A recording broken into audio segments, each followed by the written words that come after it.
After the election, Lyndon Johnson was quite concerned about the traditionally ineffective nature of his new office and set about to assume authority not allotted to the position. He initially sought a transfer of the authority of Senate Majority Leader to the Vice-Presidency, since that office made him President of the Senate, but faced vehement opposition from the Democratic Caucus, including members whom he had counted as his supporters. Johnson sought to increase his influence within the executive branch.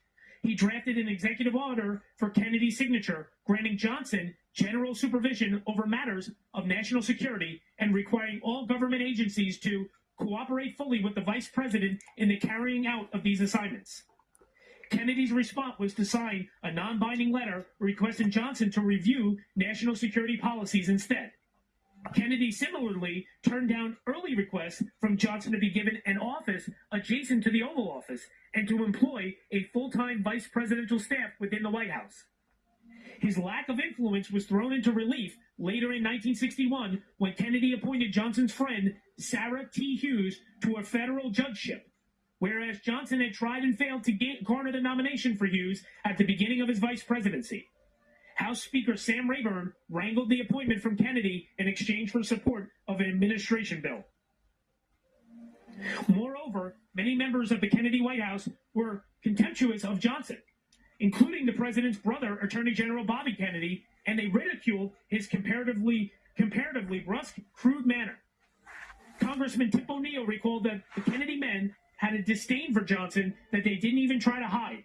They actually took pride in snubbing him.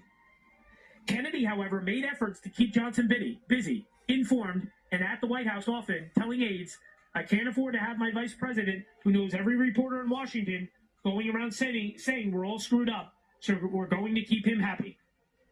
Kennedy appointed him to jobs such as the head of the President's Committee on Equal Employment Opportunities, through which he worked with African Americans and other minorities. Kennedy may have intended this to remain a more nominal position, but Taylor Branch contends in Pillar of Fire that Johnson pushed the Kennedy administration's actions further and faster for civil rights than Kennedy originally intended to go. Branch notes the irony of Johnson being the advocate for civil rights when the Kennedy family had hoped that he would appeal to conservative Southern voters.